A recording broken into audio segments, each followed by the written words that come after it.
Salam sejahtera kami ucapkan kepada Dr. Saiful Azri yang kami kasihi. Di sini kami ingin membentangkan hasil tugasan esai berkumpulan kami yang bertajuk Bahasa Melayu merupakan bahasa kebangsaan bagi negara Malaysia. Bincangkan peranan bahasa kebangsaan sebagai medium kesatuan rakyat Malaysia.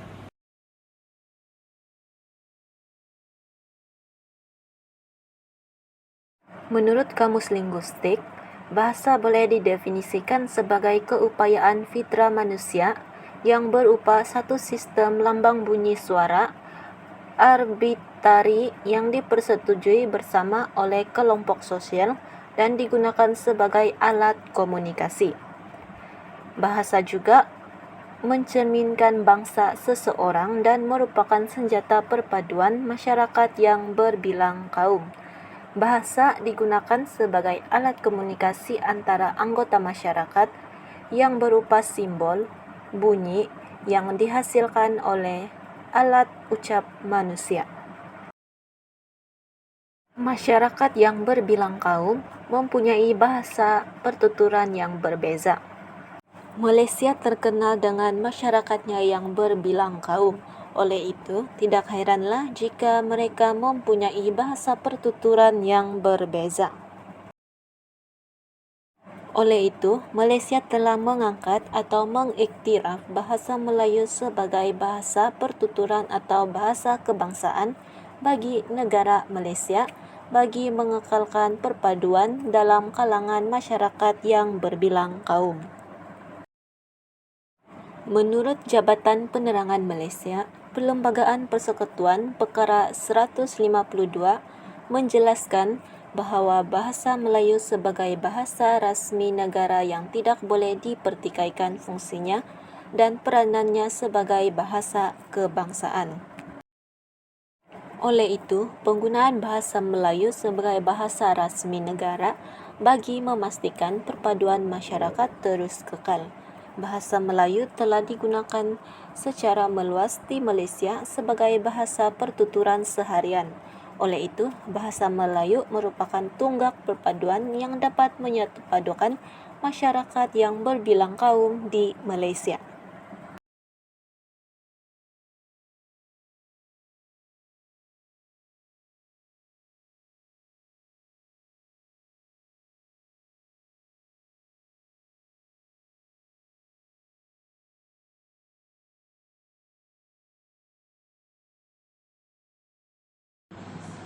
Seperti mana yang diketahui umum, Malaysia terdiri daripada masyarakat yang berbilang kaum, bangsa, agama, dan bahasa.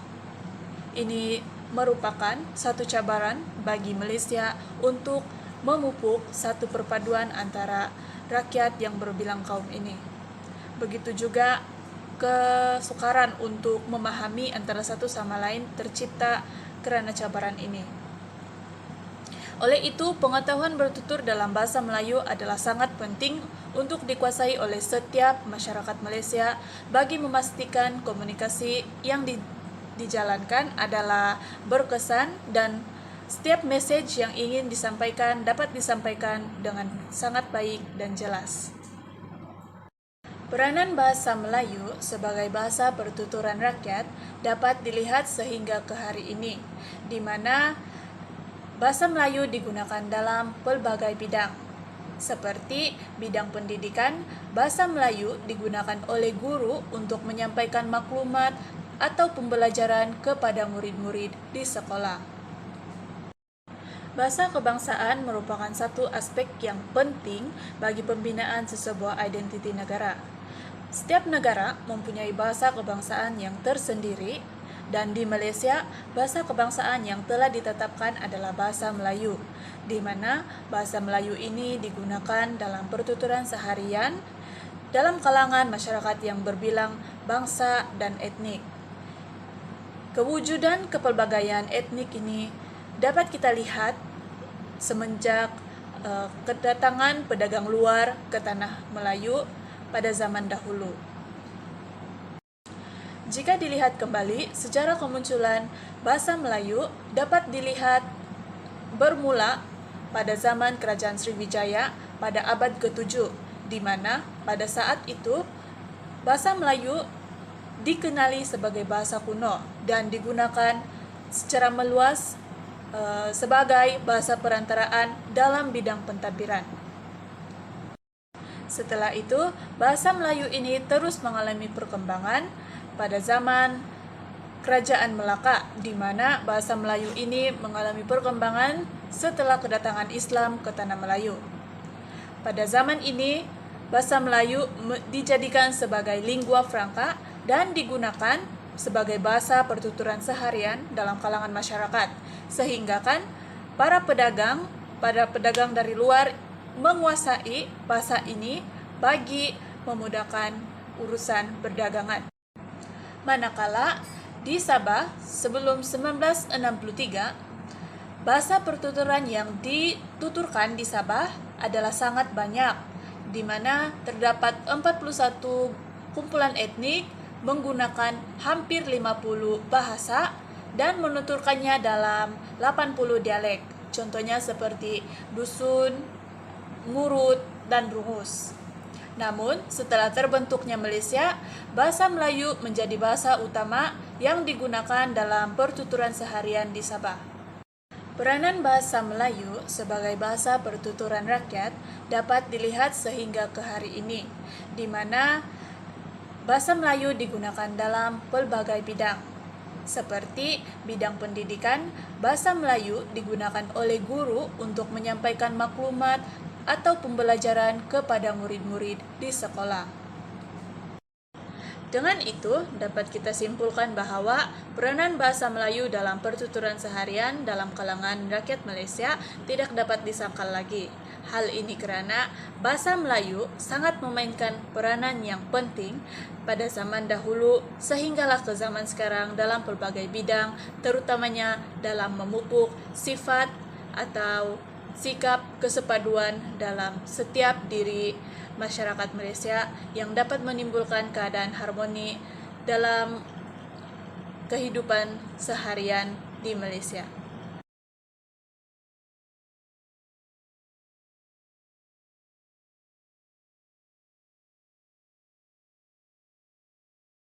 Seterusnya, peranan bahasa Malaysia sebagai medium kesepaduan rakyat Malaysia yang seterusnya ialah sebagai bahasa pengantar. Definisi bahasa pengantar. Bahasa, menurut Abdullah Hassan, bahasa ialah bahasa yang digunakan dalam pertuturan sebagai alat perhubungan yang penting antara manusia. Bahasa pengantar pula ialah bahasa yang telah ditetapkan oleh sesebuah negara sebagai bahasa yang digunakan untuk sistem pendidikannya. Sejak berkuat kuasanya Akta Pelajaran pada tahun 1961, bahasa Melayu telah diangkat sebagai bahasa pengantar utama dalam institusi pendidikan. Bahasa Melayu memainkan banyak peranan sebagai bahasa pengantar. Antaranya ialah sebagai medan menyatupadukan rakyat Malaysia. Bahasa Melayu telah ditetapkan sebagai bahasa pengantara di sekolah-sekolah sejak negara telah mencapai kemerdekaan, di mana ia dapat menyatupadukan rakyat yang berbilang kaum dan bangsa. Bahasa Melayu juga telah menjadi bahasa perpaduan. Bahasa perpaduan ialah bahasa yang menjadi lambang penyatuan suara yang digunakan sebagai alat perhubungan dalam lingkungan satu kelompok manusia, iaitu antara seorang individu dengan individu yang lain. Hal ini timbul apabila dasar pecah dan perintah yang telah berlaku di Tanah Melayu telah menyebabkan kaum-kaum di negara telah berpecah belah.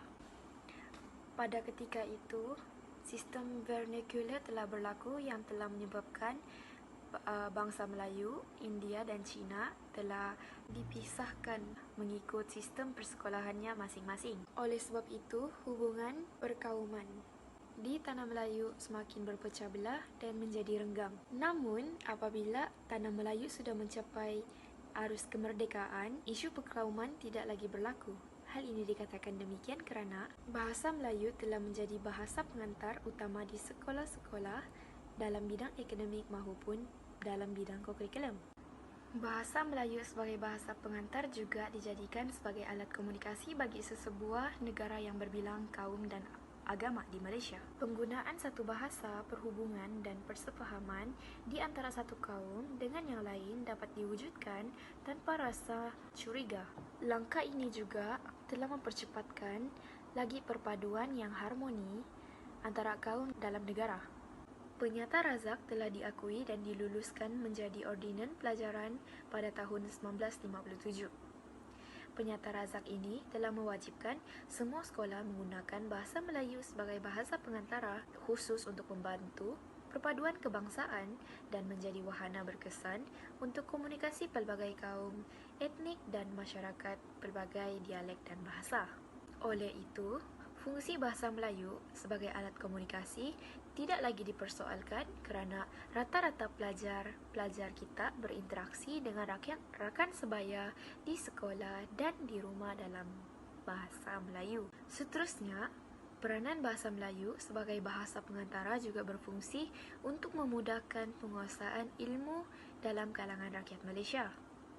Menurut Havranek di dalam Garvin 1984, sesuatu bahasa yang mencapai taraf sebagai bahasa ilmu perlu mempunyai dua ciri penting, iaitu keintelektualan dan kesempurnaan bahasa. Dua-dua ciri ini terdapat dalam bahasa Melayu di mana ia mampu menyampaikan kesinambungan dan kerumitan fikiran tanpa melalui pelbagai rintangan, dan ia juga mempunyai sifat-sifat kestabilan, ketentuan, pelbagaian, keberkesanan dan kemudahan. Oleh itu, sebagai penghias bicara akhir ini, bahasa Melayu dahulunya hanya berperanan sebagai lingua franca dan juga bahasa kedua.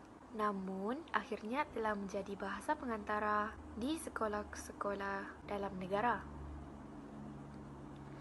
Di samping itu, bahasa Melayu juga memainkan peranan sebagai bahasa ilmu dan wahana bagi merealisasikan gagasan satu Malaysia. Oleh itu, bahasa Melayu telah membuktikan bahawa kejayaan dan keupayaan sebagai bahasa pengantar dan bahasa ilmu pengetahuan dalam pelbagai bidang. Assalamualaikum dan salam sejahtera. Saya Mazlina binti Mahmud dengan nombor matriks PA22110501 akan mempertahankan peranan bahasa Melayu dalam media masa. Untuk pengenalan, media masa ni dilihat sebagai alat atau sumber macam majalah, surat khabar, televisyen dan sehubungan dengannya untuk menyampaikan maklumat kepada rakyat, tidak kira berada di luar ataupun di dalam negara. Lepas tu media ni peranannya, dia main peranan penting sebab dia sebarkan maklumat kepada rakyat Malaysia dengan pantas dan cepat, sama ada melalui media cetak ataupun elektronik. Dan media ni juga, dan dia mengutarakan bahasa Melayu lah di Malaysia sebagai bahasa kebangsaan, sekaligus mengembangkan peranan bahasa Melayu sendiri dan meningkatkan perpaduan dalam kalangan rakyat yang berbeza latar belakang, status. Antara bukti yang menunjukkan peranan bahasa Melayu dalam media masa itu melalui radio. Menurut Muhammad Ismail Mustari 2005, media elektronik adalah lebih cepat disampaikan kepada khalayak ramai berbanding dengan media cetak. Radio ni dia merujuk kepada pemancaran, penghantaran atau senaran bunyi atau audio menerusi udara dari satu tempat ke tempat lain melalui internet. Dan radio ni menyediakan perkhidmatan yang menggunakan bahasa Melayu dalam menyebarkan maklumat lah. Contohnya radio ni menyebarkan berita kepada pendengar-pendengar. Bukan memberikan maklumat saja, dia menyediakan hiburan kepada pendengar dengan memainkan lagu-lagu punya tempatan. Antara perkhidmatan radio yang terkenal iaitu Radio Television Malaysia atau RTM dan Hot FM. Radio ni lah yang paling banyak didengarkan oleh rakyat Malaysia. Untuk scene kedua ni, televisyen juga lah mainkan peran bahasa Melayu dalam mengeratkan perpaduan di Malaysia. Okey, kenapa? Sebab televisyen ni membuat para penonton mendengar dan memahami penggunaan bahasa Melayu yang baik dan teratur dan informasi yang tepat. Sebab bahasa Melayu ni digunakan sebagai bahasa utama dalam isi kandungan rancangan seperti berita, soal jawab dan temu bual. Contohnya macam rancangan Nona di saluran TV3 dan Selamat Pagi Malaysia di saluran TV1. Lepas tu televisyen juga dia memaparkan rancangan animasi tempatan yang menggunakan bahasa Melayu sebagai bahasa pengantar, iaitu Upin dan Ipin, Boboiboy dan Encik Ali. Jadi televisyen ni lah yang menunjukkan bahasa Melayu dapat mengeratkan perpaduan di Malaysia. Okay, akhir sekali, surat khabar juga mengeratkan perpaduan di kalangan masyarakat sebab dia menggunakan bahasa Melayu. Okay. Secara menunjukkan bahawa bahasa Melayu pada zaman penjajahan dapat membina semangat patriotisme dalam diri rakyat untuk menghalau penjajah di negara ini. Ini menunjukkan perpaduan antara rakyat yang pada ketika itu yang berbeza kaum, berbeza bahasa, berbeza agama untuk menghalau penjajahan. Dan sehingga ke hari ini surat khabar masih digunakan oleh masyarakat sama ada cetak ataupun elektronik. Dan di surat khabar ni kita dapat tengok cara penulisan yang tepat dan betul, tanpa sebarang perkataan yang dicemari seperti perkataan berwajak. Dan surat khabar yang terkenal dan selalu dibaca oleh rakyat Malaysia iaitu Berita Harian, Harian Metro dan Pusat Melayu dan sebagainya. Dan itu saja dari saya. Sekian, terima kasih dan diserahkan kepada pembentang seterusnya.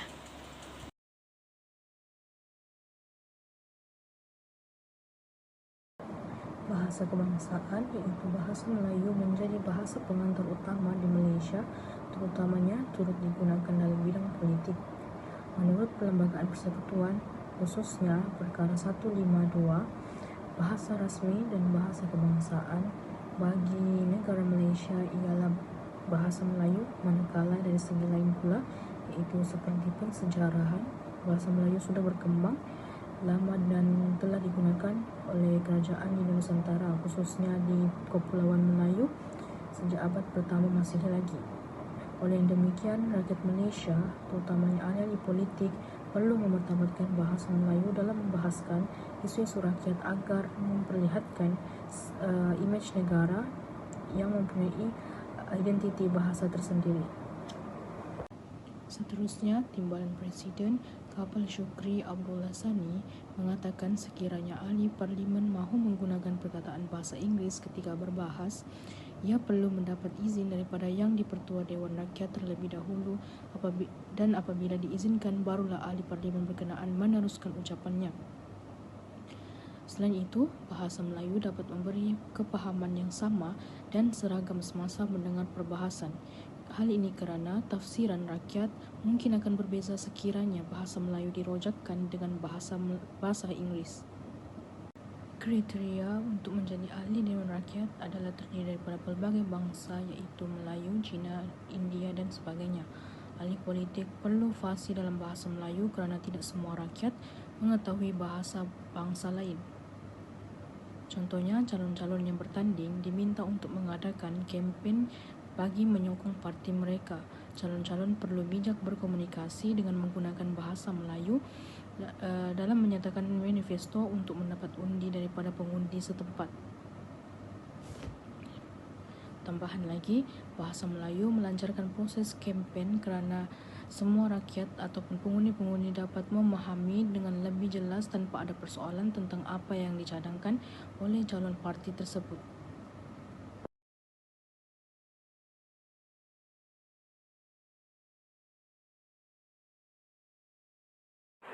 Bahasa Melayu memainkan peranan sebagai asas kepada pembinaan negara bangsa. Seperti yang telah termaktub dalam Perkara 152 Perlembagaan Persekutuan, bahasa Melayu telah diiktirafkan sebagai bahasa kebangsaan dan bahasa rasmi negara. Sebagai sebuah negara yang berdaulat dan mempunyai pelbagai kaum serta berbilang bangsa ada di dalamnya, sudah menjadi satu kepentingan bahawa masyarakat memerlukan satu bahasa sebagai bahasa panduan. Oleh itu, bahasa Melayu diangkat sebagai bahasa rasmi, bahasa kebangsaan dan bahasa perpaduan. Bahasa Melayu malah senang dan dapat difahami oleh setiap kaum seperti kaum India, kaum Cina dan lain-lain, lagi apabila mereka bertutur dengan kaum yang lain. Perkara ini juga adalah salah satu garis dalam pembentukan negara bangsa dan memperkasakan bahasa Melayu sebagai bahasa rasmi negara. Bukan itu sahaja, pengiktirafan ini juga disebabkan penduduk asal di Malaysia iaitu orang Melayu yang memonopoli lebih daripada 50% penduduknya berbanding kaum lain. Selain itu, sebagai bahasa kebangsaan, bahasa Melayu juga haruslah menjadi satu bahasa yang melambangkan kehalusan, kesopanan, dan ketamadunan tingkah laku yang tinggi. Hal ini kerana penggunaan bahasa Melayu ini penuh dengan kesantunan bahasanya dalam pertuturan dan apabila seseorang menjiwai bahasanya dianggap tidak biadab. Dapat kita lihat dalam pelbagai ungkapan persuratan Melayu lama seperti pantun, syair, peribahasa dan kiasan bahawa bahasa Melayu sangat tinggi nilai murni dan nilai budi bahasanya yang tersendiri. Sebagai contoh, kiasan Melayu yang mempunyai pengajaran dan sindiran yang halus namun dapat memberi kesan kepada sesuatu masyarakat tersebut. Hingga kini, kita masih menggunakan penggunaan bahasa Melayu yang tinggi kiasannya yang dapat memberi kesan positif kepada masyarakat kita, terutamanya kepada generasi muda kerana kiasan dan bidalan sangat menyerlah dalam menyusun pemikiran dan kehidupan masyarakat pada ketika itu. Sejarah perjuangan bangsa mulai awal abad ke-20 menunjukkan hasrat mendaulatkan bahasa Melayu sebagai bahasa kebangsaan, bahasa rasmi, bahasa perpaduan dan bahasa utama dalam pendidikan negara. Ungkapan bahasa jiwa bangsa bukan sekadar slogan, namun juga telah membuktikan bahawa bahasa tersebut boleh maju dengan adanya bangsa yang maju. Melalui bahasa kebangsaan, sesebuah negara dapat membina kepribadian sesebuah negara itu sendiri sama ada dari segi sejarah dan budayanya.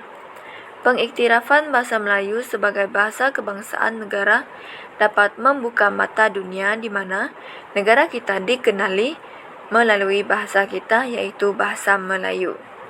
Dapat kita ambil contoh dari negara luar seperti negara Jepun yang terkenal dengan bahasa Jepun, negara China terkenal dengan bahasa Cina dan negara Perancis terkenal dengan bahasa Perancis mereka sendiri.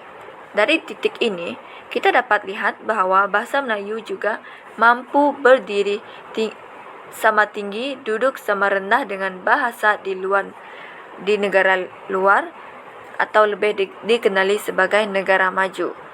Ini dapat menjadikan bahasa Melayu adalah sebagai lambang kepada Malaysia dan bukan sahaja dikenali melalui nama Malaysia sahaja, namun melalui bahasa Melayu.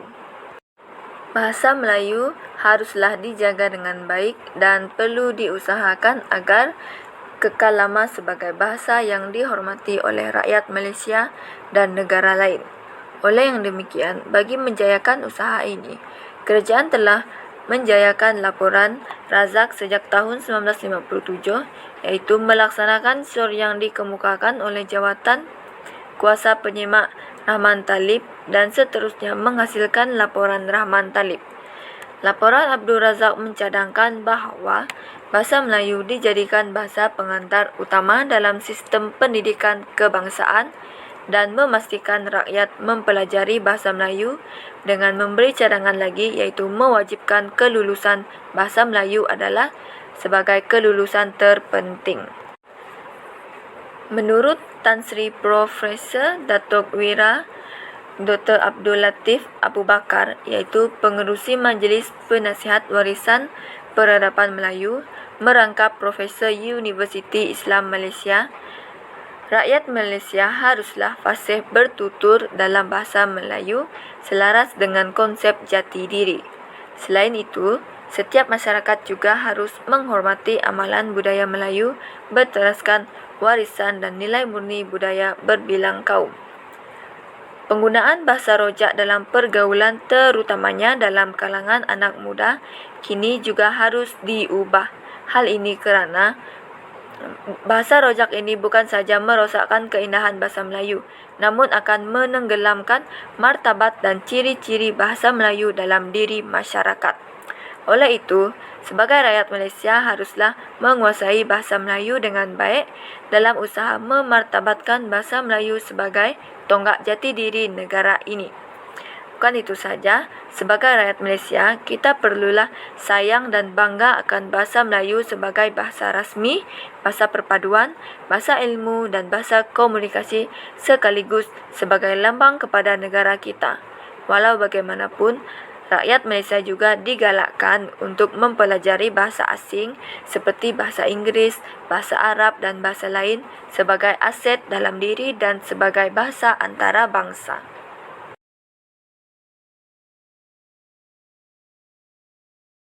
Warahmatullahi wabarakatuh. Saya Siti Nur Al-Hawa binti Abdullah, memegang nombor metrik BA 22110548. Hari ini saya akan membentangkan kesimpulan daripada keseluruhan tajuk ini. Kesimpulannya, bahasa Melayu adalah asas komunikasi penting dalam masyarakat yang ada di dalam Malaysia. Hal ini kerana bahasa Melayu adalah bahasa utama bagi pelbagai kaum dalam menjalankan persekitaran hidup yang penuh dengan masyarakat Melayu. Selain itu, bahasa Melayu menjadi simbol perpaduan pelbagai kaum di Malaysia. Dengan adanya bahasa Melayu ini mampu mengeratkan perpaduan kaum lain dengan kaum Melayu. Mereka akan mampu menggunakan bahasa Melayu jika berkomunikasi setiap hari. Selain itu, penggunaan bahasa Melayu adalah sangat digalakkan dan menjadi bahasa seharian bagi rakyat Malaysia. Jadi, pelbagai kaum yang ada di Malaysia mampu berkomunikasi menggunakan bahasa Melayu dengan lebih baik. Seterusnya ialah mampu meningkatkan lagi komunikasi pelbagai kaum melalui bahasa Melayu. Dengan penguasaan bahasa Melayu tersebut, pelbagai kaum mampu berkomunikasi dengan lebih lancar dan sekaligus meningkatkan perpaduan dengan kaum lain. Akhir sekali, ianya dapat meningkatkan lagi martabat bahasa Melayu sebagai bahasa rasmi di Malaysia.